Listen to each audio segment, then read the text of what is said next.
अभिज्ञान शाकुंतल की कक्षा में हम पढ़ रहे थे कि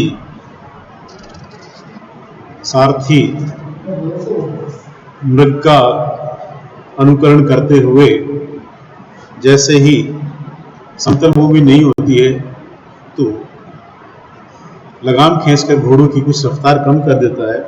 उसके पश्चात जैसी समतल भूमि आती है उसके पश्चात पुनः एक बार सारथी घोड़ों की लगाम को ढीला छोड़कर और राजा को उनके घोड़ों की गति के बारे में बताता है।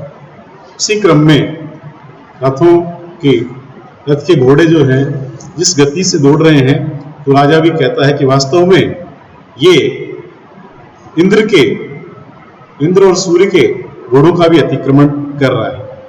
और आगे उन्हीं घोड़ों की गति का वर्णन करते हुए राजा कहता है कि यदालोके सूक्ष्मं व्रजति सहसा तद विपुलतां यदर्धे विच्छिन्नं भवति कृतसन्धानमिव तत् प्रकृत्या यद्वक्रं तदपि समरेखं नयनयो न मे दूरे किंचित क्षणमपि न पार्श्वे रथ जवात्। राजा कहता है यदा यत् आलोके, जब वस्तु आलोके देखने पर देखे जाने पर सूक्ष्मम व्रजति, सूक्ष्म छोटी सी व्रजति प्रतीत होती है, सहसा अचानक ही सूक्ष्मता को प्राप्त हो गई है, सहसा अचानक ही एकाएक ही तत् वह विपुलता विशालता को प्राप्त हो जाती है। यत् अर्धे, जो अर्धे बीच में से, विच्छिन्नम कटी हुई अलग हुई सी, भवती होती है, कृत संधानम एवं मानो वह जोड़ दी गई, प्रकृत्या स्वभाव से ही, यत जो वक्रम टेढ़ी, तत् अपि वह भी, नयनयो नेत्रों के लिए, समरेखम सीधी रेखा जैसी, एकदम सीधी, न में नयनयो नेत्रों के लिए, न नहीं में मेरे लिए, दूरे दूर, किंचित कोई भी वस्तु, क्षणमपि क्षण भर भी, न नहीं, पार्श्वे पास में, समीप, रथ जवार रथ के वेग के कारण।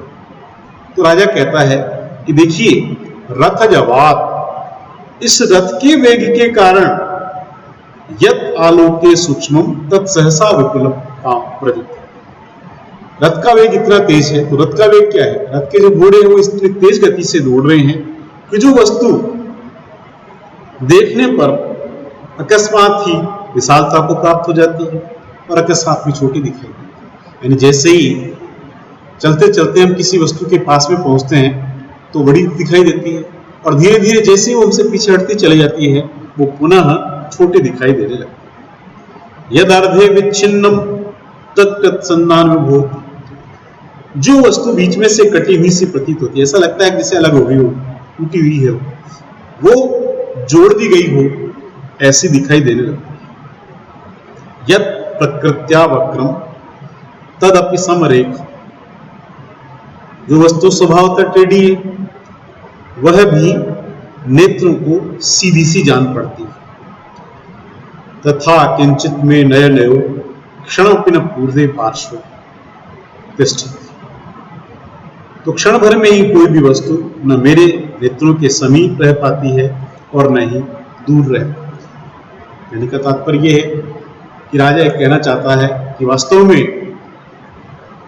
रथ के घोड़े इतनी तेज गति से दौड़ रहे हैं, उनकी गति इतनी होती है कि कोई भी वस्तु क्षण भर भी न दूर हो पाती है न क्षण भर पास रह पाती है, नहीं बिल्कुल सीधी होती है और न ही टेढ़ी दिखाई देती, बिल्कुल सीधी भी दिखाई देती। इन सब के पीछे कारण क्या है? इन सब के पीछे इस रथ के तेज गति से चल रहा है, रथ की तीव्र गति, रथ के जो जीते हुए घोड़े हैं उनकी बड़ी तेज गति है, उसका वर्णन करते हुए कहते हैं। इस श्लोक में स्वाभाविक चेष्टाओं का वर्णन किया है, इसलिए स्वभावोक्ति अलंकार है। और साथ ही विरोधाभासी वस्तुएं कही गई है, यानी कुछ वस्तु क्षण भर पास रहती है, थोड़ी देर में दूर हो जाती है। जो सीधी होती है वो टेढ़ी दिखाई देने लगती है, टेढ़ी है वो सीधी दिखाई देने लगती है, यानी एक परस्पर आपस में विरोधी जैसी स्थिति होती है। इसलिए इस कहीं कहीं इसमें विरोधाभास अलंकार है। साथ ही छंद में इसमें शिखरिणी छंद का प्रयोग किया गया है। और मैं बार बार कहता हूँ, दोहराता हूँ कि जैसे ही हम छंदों के बारे में पृथक से पढ़ेंगे तब भी उनको ठीक से उनके लक्षण उदाहरण के साथ में अलग से पढ़ेंगे कि कौन सा लक्षण के लक्षण, इस छंद का कौन सा लक्षण है, कौन सी मात्राओं से, कौन से वर्णों से घटित हो रहा है, उसके लिए अलग से पढ़ेंगे। उसके पश्चात राजा अपने सारथी के साथ में निरंतर चलता रहता है। अचानक ही नेपथ्य से उसे एक ध्वनि सुनाई देती है कि वो राजन आश्रम लघु यमुना हंतव्यो नहीं। हे राजन, ये आश्रम के मृग है, इन्हें नहीं मारना चाहिए, इन्हें नहीं मारना चाहिए। और उसके पश्चात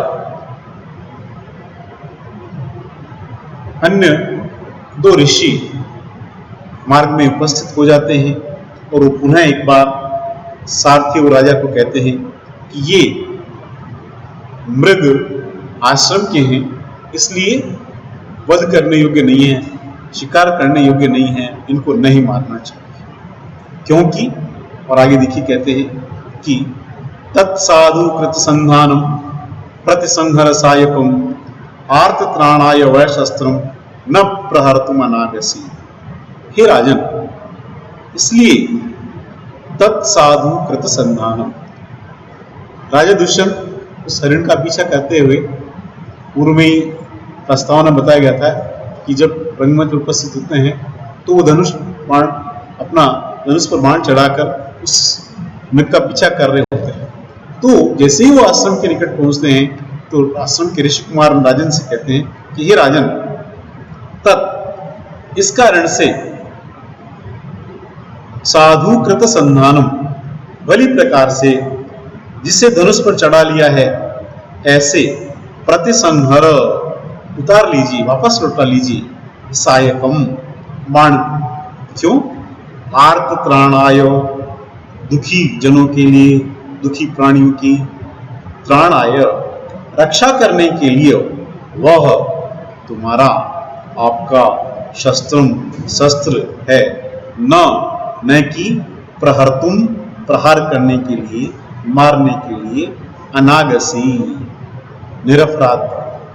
तो वो ऋषि कुमार राजा से कहते हैं कि हे राजन, जो बाण आपने धनुष पर जिसका संधान कर लिया है, इसलिए भली प्रकार से जिस धनुष पर आपने बाण चढ़ा लिया है ऐसे उस बाण को उतार लीजिए। क्यों उतार लीजिए? क्योंकि आप लोगों से तात्पर्य है राजाओं का यह शस्त्र पीड़ित लोगों की रक्षा करने के लिए है, निरपराध जीव पर प्रहार करने के लिए नहीं।